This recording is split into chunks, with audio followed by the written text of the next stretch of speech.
A'udzu billahi minasyaitonir rajim. Bismillahirrahmanirrahim. Inna arsalna Nuhan ila qaumihi an anzir qaumaka min qabli an ya'tiyahum azabun alim. Qala ya qaumi inni lakum nadhirum mubin an i'budullaha wattaquhu wa'ati'un yaghfir lakum min dzunubikum wa yu'akhirkum ila ajalin musamma. Inna ajalallahi idza jaa la yu'akhkharu law kuntum ta'lamun. Qala rabbi inni da'awtu qaumi laylan wa nahara falam yazidhum du'ai illa firara wa inni kullama da'awtuhum litaghfira lahum ja'alu asabi'ahum fi azanihim wastaghshaw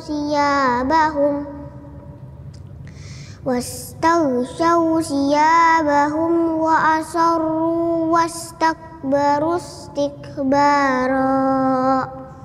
Thumma inni da'awtuhum jihara thumma inni a'lantu lahum wa asrartu lahum israra. Faqultu astaghfiru rabbakum innahu kana ghaffara. Sadaqallahul azim.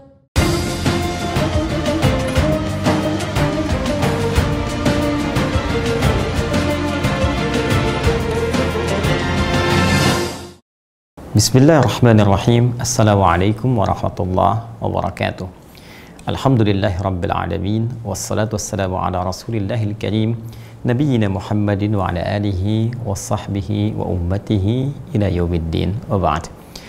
Saudara-saudariku, pemirsa Aku Suka, ayo kultum sejenak untuk berbuka. Alhamdulillah kita kembali dipertemukan oleh Allah Subhanahu wa taala di Ramadan yang baru, di tahun yang baru, yaitu tahun 1442 Hijrah. Mengawali kultum kita di kesempatan hari pertama di bulan Ramadan ini, kita bermohon pada Allah Subhanahu wa taala semoga seluruh rangkaian ibadah kita yang telah ditunaikan sejak malam pertama kita tarawih sampai dengan hari pertama kita berpuasa dan akan berbuka di saat ini, berkenan Allah Subhanahu wa taala menerimanya dengan penerimaan terbaik. Saudara-saudariku dimanapun Anda berada, pada edisi Aku Suka kali ini kita akan fokuskan kajian pada pendalaman fikih salat, tepatnya sifat salat Nabi Shallallahu Alaihi Wasallam. Ini menjadi penting kita uraikan karena salat tidak sekedar menjadi penentu kebahagiaan kita saat menjalani kehidupan dunia, tapi juga akan sangat menentukan status kita di hadapan Allah Subhanahu wa taala, khususnya saat kembali kepada Allah dan menentukan diterimanya amal-amal yang pernah kita kerjakan semasa hidup di dunia. Untuk itu, pembahasan seputar fikih sifat salat Nabi ini pada edisi pertama akan kami antarkan dalam pembahasan seputar muqaddimah, esensi salat dalam kehidupan.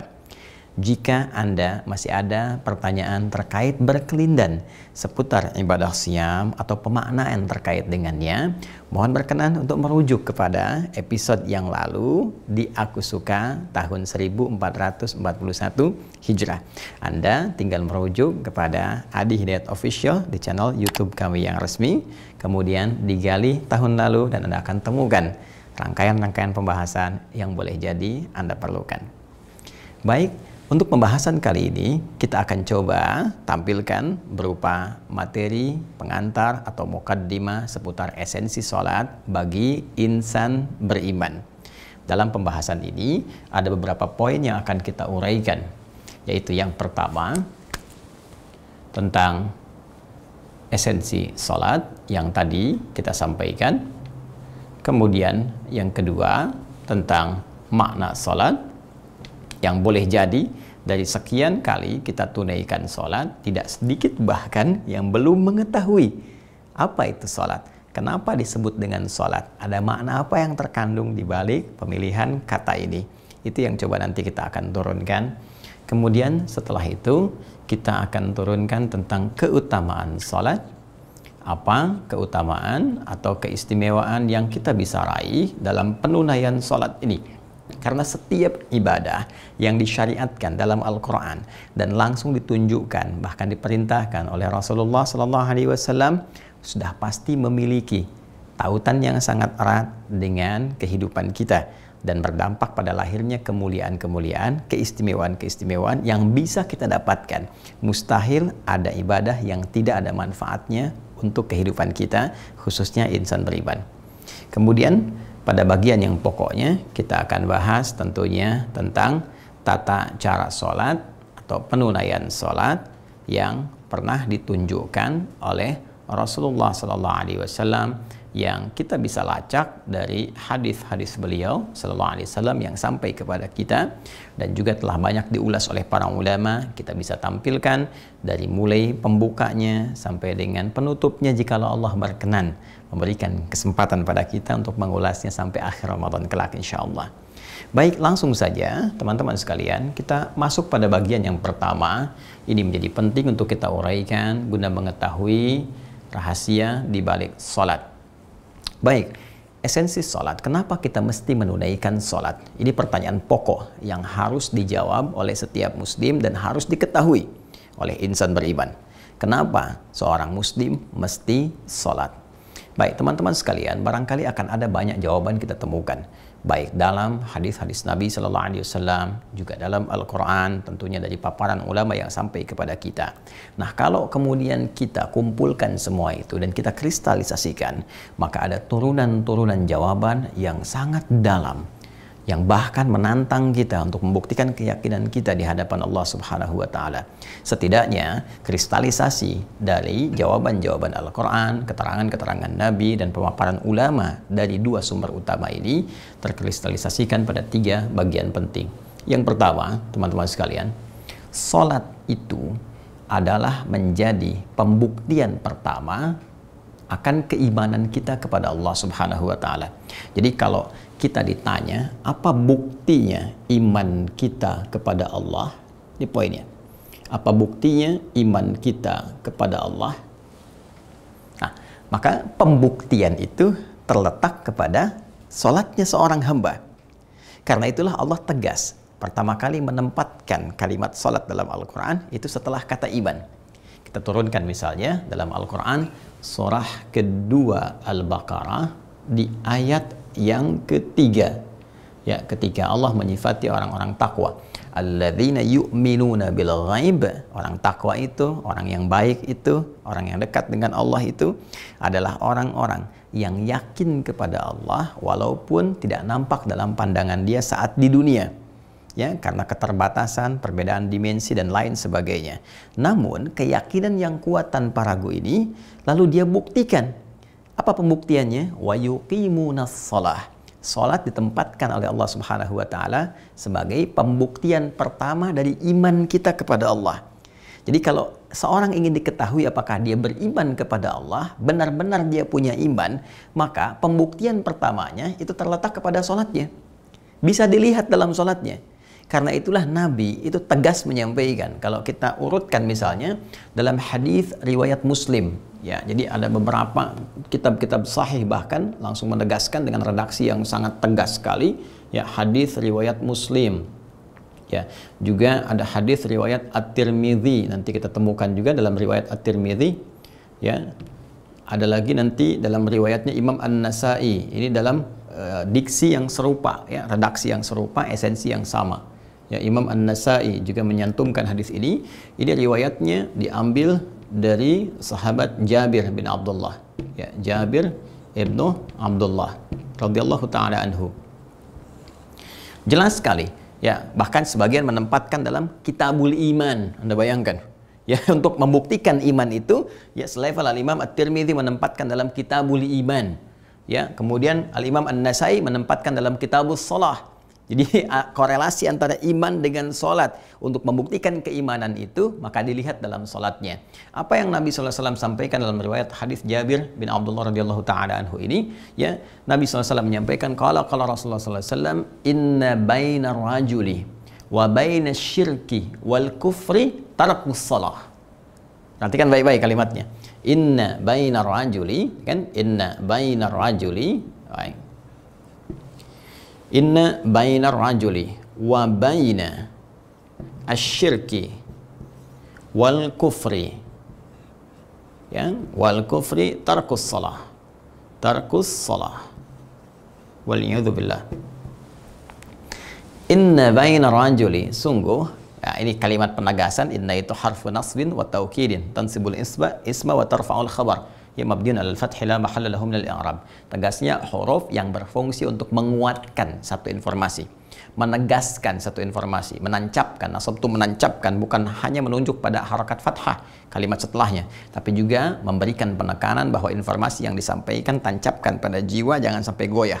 Ya, nasabar rajulu asahu fil ardi, seorang laki menancapkan, ya, tongkatnya di bumi sampai tegak, sulit untuk digoyangkan. Jadi seakan Nabi ingin mengatakan, ya, ditegaskan, dikuatkan kata Nabi, inna bainar rajuli, sungguh antara seseorang itu, ya, rajul di sini diartikan oleh para ulama hadis tidak hanya mencakup lelaki, ya, tapi menunjukkan kalau kita sinekdok pas prototo, ya, sebagian mewakili keseluruhan, ya, menunjukkan seseorang, setiap orang yang punya iman. Ya, jadi kadang-kadang kata rajul ini digunakan kiasan pada sosok yang sudah mantap dengan pilihan, ya, sosok yang punya kekuatan, ya, sehingga disebut dengan rajuliyah, ya, sesuatu yang kuat, kokoh.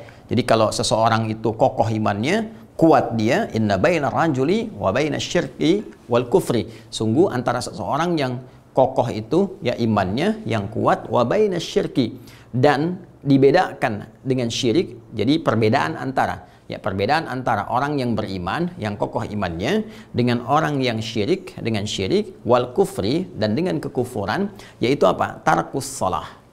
Esensinya terletak kepada ditinggalkannya sholat ataukah dikerjakannya sholat. Jadi orang-orang yang benar-benar beriman, hadis ini ingin menegaskan, orang-orang yang beriman itu yakin kepada Allah bisa dibedakan dengan lawan dari iman. Lawan dari iman itu kan cuma dua, ya, kufur dan syirik. Kufur itu lebih umum dibandingkan dengan syirik. Ya, syirik lebih khusus dibandingkan dengan kufur, karena kufur itu sifatnya luas, ya, luas. Nanti bisa ada kufur nikmat, gitu kan? Ada kufur dalam bentuk perbuatan dan seterusnya. Ya, yang puncaknya kufur kepada Allah dalam bentuk keyakinan. Ya, kalau syirik, nah ini jelas penghambaan kepada selain Allah Subhanahu wa taala atau menyertakan, ya, yang lain-lainnya dalam penghambaan kepada Allah Subhanahu wa taala. Ya, secara singkat, syirik dan kufur ini adalah lawan daripada iman. Jadi kata Nabi rumus cepatnya, kalau Anda ingin mengetahui seseorang yang beriman dengan tidak beriman, baik tidak berimannya itu karena dia syirik ataupun kufur, maka lihat sholatnya. Ya, kalau dia meninggalkan sholat, ini pertanda imannya bermasalah. Ya, karena tarkun di sini, ya, menggunakan dhammah di sini, ini jelas menunjukkan unsur kesengajaan, mengabaikan. Ya, jadi ada orang yang memang memandang rendah sholat atau mengabaikan sholat, kan, atau melihat sholat sebagai hal yang tidak bernilai, maka itu imannya dipertanyakan oleh Nabi SAW. Ini menunjukkan bahwa betapa punya kedudukan tingginya sholat, ya, di hadapan Allah Subhanahu wa taala, sampai Nabi pun memberikan pernyataan yang sangat tegas bahwa untuk membedakan seorang beriman dengan yang imannya bermasalah, atau bahkan tidak beriman, lihat aja sholatnya. Kalau dia tinggalkan sholatnya dengan sengaja, diabaikan sholatnya, dianggap remeh sholat, ini menunjukkan sampai dengan bukan sekedar imannya bermasalah, boleh jadi tidak ada iman dalam dirinya. Ya, karena itu pentingnya sholat kita kerjakan teman-teman sekalian. Pertama adalah membuktikan keimanan kita kepada Allah Subhanahu wa Ta'ala. Dan keimanan kepada Allah ini pokok yang paling pertama dalam Islam. Ya, ini yang paling menentukan tauhid kita kepada Allah Subhanahu wa Ta'ala. Jadi ketika kita menyatakan beriman, kita ucapkan bertauhid, asyhadu an la ilaha illallah, gitu kan?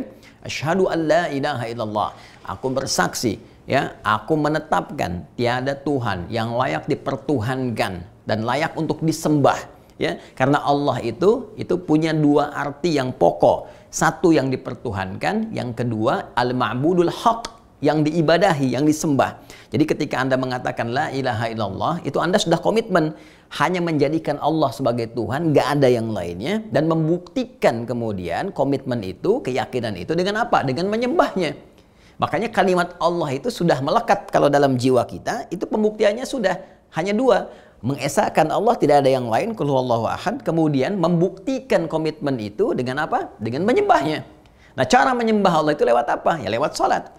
Ya, makanya kemudian syahadatnya kan diteruskan wa asyhadu anna Muhammadar Rasulullah, dan kita meyakini Nabi Muhammad SAW utusan Allah. Di antara fungsi utusan itu menuntun kita bagaimana menyembah Allah lewat salat. Itulah sebabnya kita bahas sifat salat Nabi SAW, karena Nabi menuntun kepada kita bagaimana cara menyembah Allah dengan benar. Dan karena ini menjadi pembuktian dari iman, ya, seorang hamba, maka setiap insan yang beriman kepada Allah Subhanahu wa Ta'ala sejak Nabi Adam sampai kehidupan berakhir dalam risalah Nabi Muhammad SAW yang sangat kita cintai, maka sholat ini akan menjadi ibadah pokok yang ditunaikan. Karena itu banyak berita dalam Al-Quran, bukan hanya di era Nabi Muhammad SAW saja, sampai ke kini, sampai kehidupan berakhir. Bahkan sebelum Nabi Muhammad, perintah sholat itu sudah ada. Ya, sudah ada. Dan kita yang paling sempurna dalam penunaiannya. Nabi Isa misalnya sholat. Kita bisa lacak, bahkan diabadikan dalam Al-Quran informasinya di surah ke-19 Maryam, ya, di ayat 31 sampai 33 yang Anda temukan di situ bagaimana Nabi Isa kemudian menyampaikan bahwa beliau pun diperintahkan untuk sholat. Kemudian ada Nabi Ismail, ya, alaihi salam, kakek moyangnya Nabi Muhammad SAW, bahkan beliau pun meminta keluarganya untuk sholat. Ada diabadikan di Quran surah 19 Maryam ayat 55. Wa kana ya'muru ahlahu bis shalah. Bahkan yang paling tegas yang mengandung makna ini, ya, adalah kisah yang dicontohkan dalam Al-Qur'an langsung di surah Thaha, surah ke-20 ayat ke-14. Itu jelas sekali hubungan antara tauhid, penghesaan Allah, penyembahan langsung dengan pembuktian salat. Ya, ketika Allah Subhanahu wa Ta'ala menegaskan kepada Nabi Musa alaihi salam saat diberi risalah, ya, kemudian Allah menegaskan kalimatnya, perhatikan betul, tegas sekali. Innani anallah. Ya, innani, nih pakai hurufnya taukid lagi, pakai nun wiqayah lagi, menunjukkan kekuatan, ya, kepada Allah Subhanahu wa Ta'ala. Innani, ya, sungguh hanya akulah, kata Allah. Aku tegaskan, ya, hanya akulah Allah. Satu-satunya yang layak dipertuhankan, satu-satunya Tuhan dan layak untuk disembah, satu-satunya Tuhan yang harus disembah, ya kan? La ilaha illa ana. Ditegaskan lagi, ya, kalimat Allah ini tegaskan lagi. Jadi cukuplah Allah mengatakan innani anallah, sebetulnya cukup. Tapi untuk menegaskan dua fungsi tadi, Allah langsung kemudian sampaikan kepada kita supaya tidak ada pemaknaan yang lain. La ilaha illa ana. Kata Allah, ingat ya, nggak ada Tuhan yang layak dipertuhankan kecuali aku, kata Allah. Ya, kecuali aku. Nah, inilah saya sering katakan, kalau Tuhan yang hak, yang benar, maka ada fitrah ketuhanan. Akan pede mengatakan, saya Tuhan yang benar, ya, Tuhan yang sesungguhnya. Tapi karena manusia makhluk tidak punya fitrah itu, dan waliyadzubillah laisa kamitslihi syai', maka mustahil ada yang mengatakan saya Tuhan. Apalagi penegasan yang kedua, fa'budni, sembah saya. Ya, coba lihat. Nama Allah mewakili dua hal. Satu, menuhankan hanya Allah saja dengan sifat ketuhanannya. Yang kedua, pembuktian dari menuhankan itu berupa penyembahan kepada Allah. Fa'budni, sembah saya.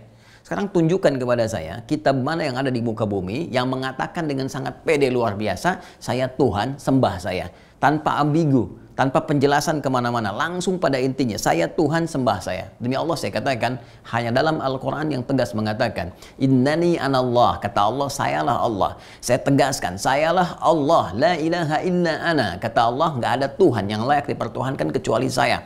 Fa'budni, sembah saya. Jadi ketika seseorang sudah mengatakan, la ilaha illallah, ya, tiada Tuhan selain Allah, hanya Allah yang dipertuhankan, maka selanjutnya kata Allah ini menuntut pembuktian kepada kita. Kata Allah, fa'budni, sembah saya.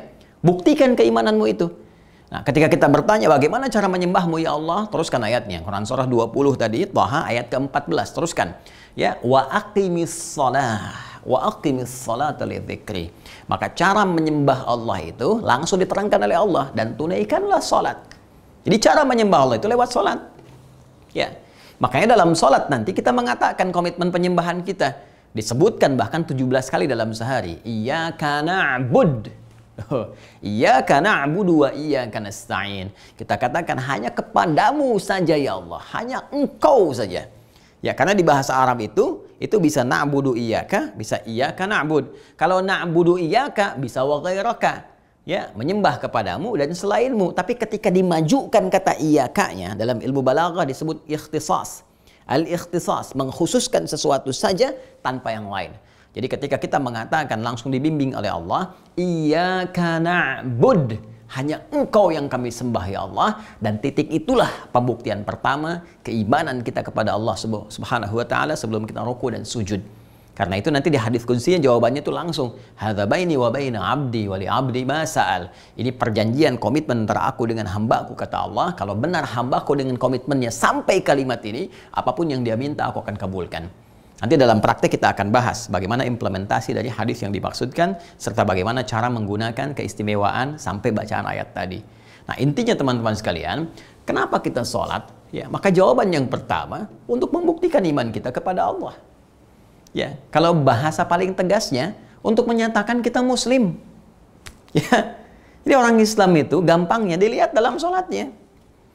Ya, karena itu di sholatnya itu ada syahadat. Silahkan cek, dalam sholat kan ada syahadat. Asyhadu an la ilaha illallah, asyhadu anna Muhammadar Rasulullah. Ada sholat, dalam sholat kemudian ada komitmen, ya, pengabdian, komitmen penyembahan, ada doa dan sebagainya. Jadi ini yang paling pokok. Artinya kalau ada seorang mengaku beriman, ada seorang mengaku muslim, tidak sholat, maka imannya dipertanyakan dan bahkan boleh jadi mendapatkan penolakan dari Allah Subhanahu wa taala, ya, atau dinilai bermasalah oleh Allah Subhanahu wa taala, baik dalam keterangan Al-Qur'an ataupun hadis-hadis Nabi sallallahu alaihi wasallam yang dirangkum oleh para ulama kita. Baik, ini bagian yang pertama yang penting untuk kita garis bawahi, ya. Karena itu jangan sekali-kali mengabaikan tentang sholat ini, karena ini akan menjadi pertaruhan iman kita di hadapan Allah Subhanahu wa taala. Baik, ini bagian pertama. Yang kedua, teman-teman sekalian, berakar dari sini pula sesungguhnya. Karena ini adalah pembuktian iman kita kepada Allah.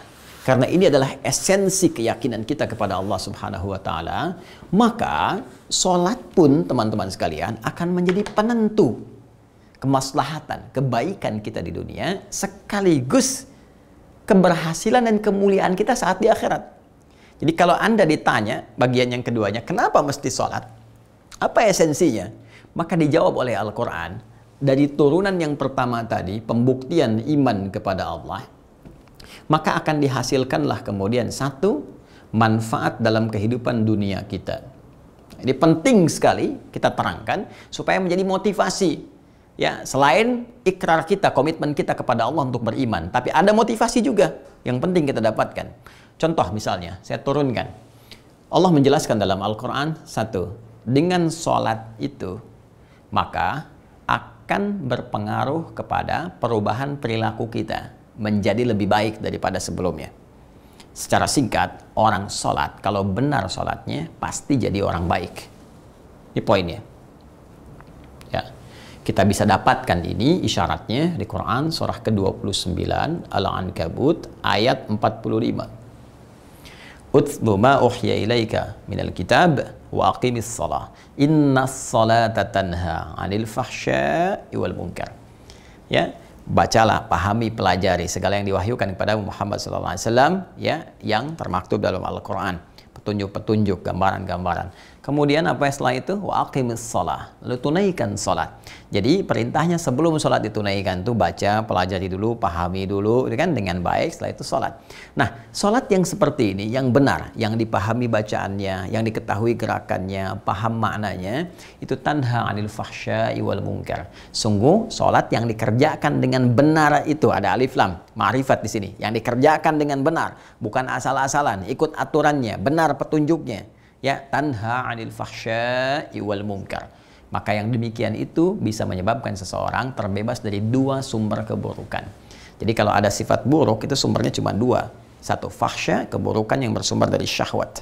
Ya, mohon maaf sekali. Ya, kata-kata kotor, jorok, porno aksi, ya, kemudian pornografi, LGBT dan semacamnya itu fahsya. Kemudian mungkar, segala keburukan yang diingkari oleh hati kita, sumbernya nafsu perut dan akal. Ya, celaan, gosip, hoax, berselisih, mencuri, korupsi, merampok, apalagi membunuh dan sebagainya itu mungkar. Makanya perbuatan diingkari oleh hati kita. Ada orang korupsi, kita mengingkarinya, ya kan? Ya, ada orang mencela, kita mengingkarinya. Ada orang bikin gosip, hoax, kita mengingkarinya, gitu kan? Itu mungkar. Nah, orang sholat, kalau benar sholatnya, jadi gerakan dan bacaan sholat itu melatih kita terhindar dari dua sumber tadi.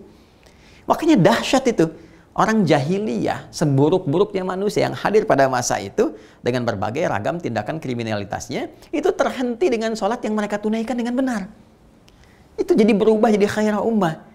Jadi kalau Anda bisa saksikan, dahsyat pengaruhnya. Bagaimana orang yang tadinya senang mencela jadi mencinta, yang memukul jadi merangkul, gitu kan? Bahkan ada di antara mereka yang tadinya rakus, pelit, jadi dermawan, luar biasa, lembut perilakunya. Ini cukuplah orang beriman tuh sholat dengan benar, pasti jadi baik. Akan jadi pertanyaan kalau ada orang yang kemudian sholat, ya kan, tanpa kemudian menjadi baik, gak dapat dari ini, berarti dipertanyakan. Ada sholat yang keliru yang dia tunaikan. Disinilah peran penting kita untuk membahas bagaimana cara Nabi menunjukkan kita sholat, seperti halnya orang-orang di masa beliau SAW belajar dari Nabi dan bisa merubah perilaku mereka. Jadi poin yang pertama, kenapa Anda harus sholat? Ya, jawabannya sederhana. Selain membuktikan keimanan kita pada Allah, kita ingin menjadi berubah baik. Pengen baik. Kan sekali lagi, pengen baik. Karena itulah dari sejak kecil, amalan pertama yang dilatih itu adalah sholat. Silahkan cek, hadis-hadisnya banyak sekali. Ya, usia 7 tahun diingatkan sholat, 10 tahun diberi pelajaran yang membuat dia mengerti. Kenapa dari kecil ditanamkan sholat? Supaya apa? Supaya dari kecil itu terajarkan baik, saat dewasanya jadi lebih baik. Itu poinnya. Ya, jangan kebalik gitu kan. Sebetulnya kan sholat yang ditekankan. Ya mungkin sedikit koreksi tapi tidak salah juga. Kan anak-anak TK sekarang ya banyak ditekankan ajaran manasik dibandingkan dengan sholatnya gitu kan. Nah, ini yang penting kita tekankan pula. Boleh, nggak salah belajar itu. Tapi sholat itu yang paling utama untuk ditekankan. Ya, baik. Selanjutnya ada beberapa bagian juga teman-teman sekalian. Misal, sholat itu mempercepat terkabulnya doa. Ya, doa yang cepat dikabulkan. Sehingga banyak sekali ya para ulama bahkan ketika memohon berbagai hal dalam kehidupan termasuk ingin menulis sesuatu yang penting itu mereka banyak kemudian memohon dulu lewat sholat. Ya Al-Imam Al-Bukhari menulis misalnya Sahih Al-Bukhari 16 tahun itu yaitu kan dimulai setiap akan menuliskan satu hadis beliau sholat dulu minta kepada Allah petunjuk dan sebagainya itu kan. Dan banyak sekali kisahnya. Nah kenapa? Karena memang inti ketika kita menunaikan sholat itu perintah pertama panggilannya disertai dengan permohonan doa. Coba lihat di Al-Baqarah, Quran surah kedua Al-Baqarah di ayat ke-45 ya sampai 46 itu. Wasta'inu bis-sabri was-shalah. Wasta'inu. Jika Anda punya persoalan dalam kehidupan, punya masalah apapun, terima dengan sabar. Kemudian mintalah solusinya kepada Allah lewat salat. Kalau Anda belum yakin, dipertanyakan imannya. Dipertanyakan imannya. Karena tadi sholat itu pembuktian iman kita. Makanya nanti di Al-Baqarah, di surah kedua, di ayat 153-nya, itu disebutkan kalimat imannya sebagai penegasan. Apa kamu masih nggak yakin? Ya ayyuhalladzina amanusta'inu bis-sabri was-shalah. Hei orang-orang yang menyatakan dirinya beriman, punya iman, yakin dengan Allah. Hei, kata Allah, saya tegaskan, kalau punya persoalan, terima dengan sabar, minta solusi lewat sholat. Makanya kita minta dalam sholat, iyyaka na'budu wa iyyaka nasta'in. Nah, apa contoh prakteknya? Bahkan dipraktikkan oleh para nabi sebelumnya. Ya, sebelum Nabi Muhammad SAW ada beberapa kisah dicantumkan dalam Al-Quran. Yang paling populer kisah Nabi Zakaria alaihissalam. Bagaimana beliau kemudian diuji oleh Allah, ya, setelah berumah tangga puluhan tahun, rambut memutih, fisiknya letih, belum ada keturunan. Maka apa yang dilakukan oleh beliau? Di mihrab kemudian beliau menunaikan salat. Begitu menunaikan salat, berdoa dalam salatnya. Itu diabadikan di Quran. Surah yang ketiga, Ali Imran, di ayat 38 sampai 39. Hunalika da'a Zakaria rabbah. Ya kan? Di mihrab itulah Nabi Zakaria bermohon, berdoa kepada Allah Rabbnya. Itu dipanjatkan dalam sholatnya. Nanti kita lihat ayat berikutnya yang menerangkan bahwa doa ini disampaikan dalam sholat. Qala rabbi habli min ladunka dzurriyyatan thayyibah innaka sami'ud du'a. Beliau menyatakan bahwa ya Allah, ya kan? Semua mengatakan aku nggak mungkin punya keturunan. Semua mengatakan mustahil, istriku divonis monopus dan mandul. Karena itu aku mohon kepadamu ya Rabb, Maha Pemberi yang tak punya batas. Pemberi yang tak punya batas. Anugerahkan kepada aku ya Allah keturunan dari sisimu. Engkau pasti mendengar doa hamba. Kalau pada yang maha mendengar saja belum dikabulkan, lantas kepada siapa lagi hamba mesti memohon? Apa yang terjadi? Perhatikan kalimatnya. Beliau ini masih sholat, masih berdiri dalam sholatnya, berdoa. Jadi sholatnya belum selesai. Berdiri itu bahasa Arabnya qaim, qaimun, berdiri. Masih sholat, yusolli. Ya, tadi kan beliau di mihrabnya kan, sholatnya kan? Perhatikan ayat 39-nya. Fanadathul malaikatu. Tiba kemudian baru selesai doa, belum selesai sholatnya, turun malaikat menyeru, menyampaikan kepada beliau. Wahuwa, sedangkan Nabi Zakaria itu qaimun yusalli fil mihrab. Beliau masih berdiri dalam sholatnya di mihrab itu. Jadi belum selesai, baru selesai doanya teman-teman sekalian, belum selesai sholatnya, seketika langsung dapat ijabah. Annallaha yubashshiruka bi Yahya. Allah kasih kabar gembira ya bahwa doamu diterima, kau akan diberikan anugerah seorang anak laki-laki bernama Yahya. Itu kan hidup artinya. Yang mustahil menurut manusia, lahir dari rahim seorang perempuan yang divonis monopus dan mandul. Bayi yang hidup, kata Allah, tidak ada yang mustahil bagiku, kata Allah. Dia terlahir dan hidup. Ya, jadi kalau kita benar doanya, benar sholatnya, cepat terkabulnya. Karena itu nanti saat kita bahas kepada bagian yang kedua di antara makna sholat itu, ya diantaranya apa? Ad-doa. Ya, jadi salat itu fil lughati ad-du'a. Makna salat dalam bahasa itu mengandung makna doa. Karena itu semua isi salat itu doa semuanya. Yang jadi pertanyaan, kok bisa orang tiap salat doa semua? Ya, dari mulai setelah takbir sampai dengan salam tuh doa isinya semua. Saya mau tanya, apakah terkabul doa kita itu?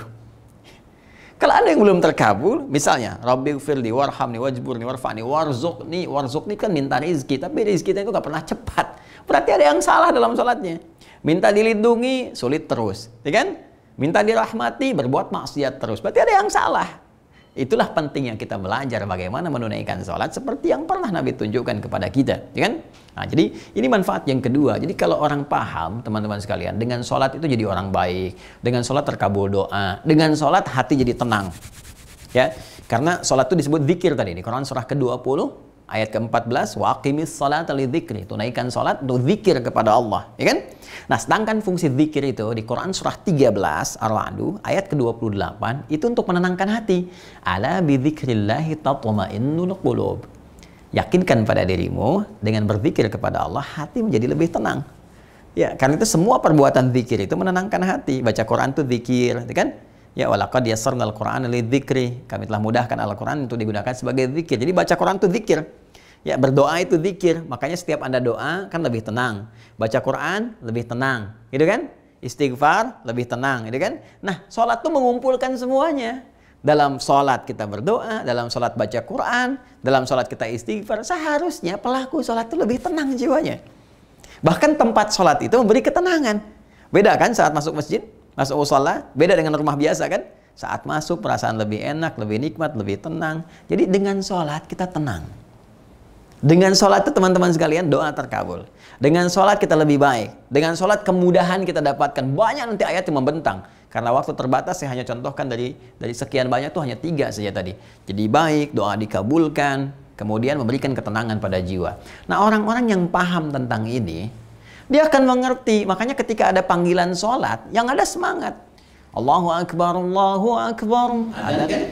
Yang terpikir dia bukan beban, yang terpikir dia benarnya. Kalau mengerti esensi sholat ini, itu yang pertama. Aduh, iman saya ditanya nih sama Allah. Ya, iman saya ditanya. Begitu dengar suara adzan, Allahu Akbar, Allahu Akbar. Ya Allah, iman saya ditanya nih. Ada nggak? Saya harus buktikan. Kemudian yang kedua, ada peluang nih. Saya punya masalah. Allah akan jawab doa saya. Ya, Anda kebayang nggak? Anda kan sering nyari kan orang yang bisa membantu Anda, ngasih masukan, ngasih solusi dan sebagainya. Nah, ini Anda langsung diundang oleh Allah, pencipta Anda, pencipta saya, pencipta kita. Dan mengatakan kepada kita, kalau punya masalah datang sekarang, aku jawab. Itu semua ada di situ. Kan ini yang ironis tuh begini, kita mengakui Allah pencipta, kita mengetahui Allah maha mengetahui, kita meyakini Allah pemberi, kita meyakini Allah maha punya segalanya, punya rezeki, punya segala hal. Tapi yang paling aneh ketika diundang untuk diberikan itu, Anda nggak datang, Joni. Gitu kan?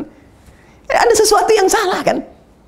Gitu. Jadi kenapa? Karena sebagian orang tuh nggak paham tentang ini, taunya beban aja. Ya taunya kewajiban. Jadi itu yang dibebankan di benaknya, nggak ngerti kewajiban itu sebetulnya adalah feedbacknya, manfaatnya ke kita. Jadi Allah tuh saking sayangnya kepada kita, mewajibkan kepada kita supaya kita dapat ini. Sebab kalau nggak diwajibkan, susah hidup kita. Jadi baliknya ke kita. Allah tuh nggak rugi semuka langit dan bumi tidak menunaikan sholat, nggak ruku, nggak sujud kepada Allah, tidak akan menurunkan status Allah sebagai Tuhan. Jadi saking sayangnya Allah kepada kita, diwajibkan. Ini diwajibkan aja masih begini, masih nanya lagi. Kan cara berpikir yang keliru gitu. Nah karena itu teman-teman sekalian, saking sayangnya Allah bagi kehidupan kita di dunia, maka diwajibkan sholat pada kita. Ya, tujuan pertama membuktikan komitmen kita kepada Allah dalam iman, dan selanjutnya ketika komitmen itu dipatuhi, ya, kemudian kita ikuti dengan benar, maka Allah berikan rangkaian kebahagiaan di dunia. Nanti kalau kita bahas lebih panjang banyak, menjadi orang baik, diberikan ketenangan, ya, kemudian yang tadi telah kita sampaikan, doa dijawab, nanti ada kunci kesuksesan dan kebahagiaan, ya, kunci dilepaskan dari berbagai persoalan, nanti ada turunan-turunan lagi kalau benar sholatnya. Dan puncaknya adalah setiap kita mengerjakan sholat, itu ada poin yang dibawa pulang ke akhirat nanti. Ya, akan dibawa pulang. Nah, karena sholat menentukan seseorang menjadi baik atau tidak. Ya, karena kalau sholat yang benar kan baik, ada kebaikan datang, kebaikan turun. Nah, kebaikan ini akan menyertakan amalan-amalan lain.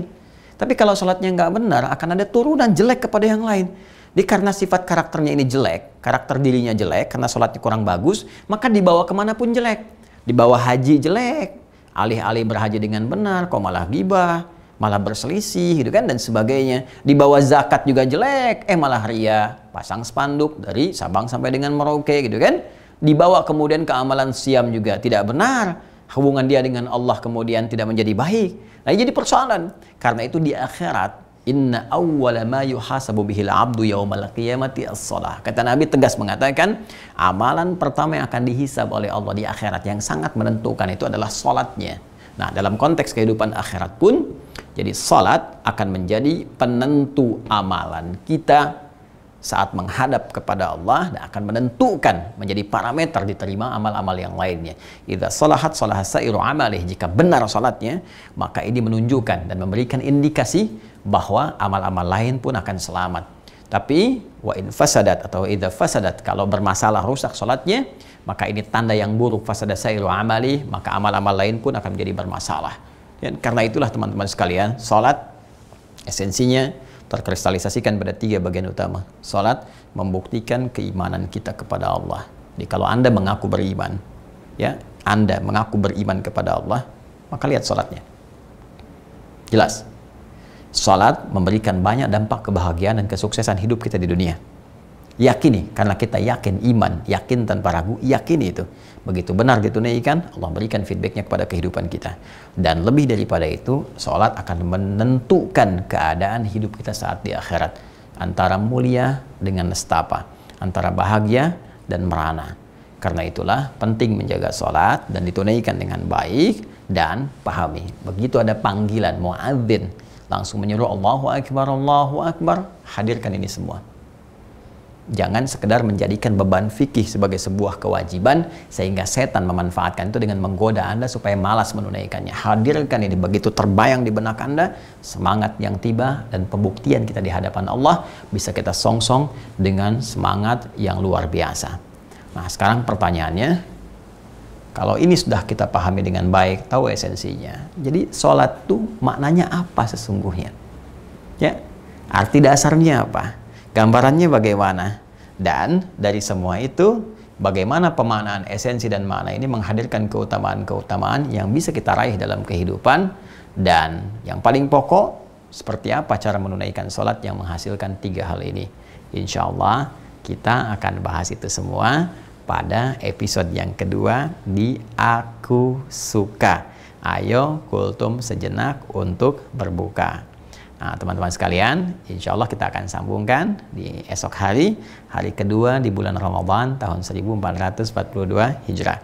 Hanya di channel Adi Hidayat Official. Selamat berbuka, semoga Allah menerima siyam kita di hari ini, dan semoga rahmat Allah menyertai kita semua. Allahumma taqabbal minna innaka antas sami'ul alim wa tub 'alaina innaka antat tawwabur rahim. Subhanakallahumma wa bihamdika nasyhadu an la ilaha illa anta nastaghfiruka wa natubu ilaik. Wa akhiru da'wana alhamdulillahi rabbil alamin. Assalamualaikum warahmatullahi wabarakatuh.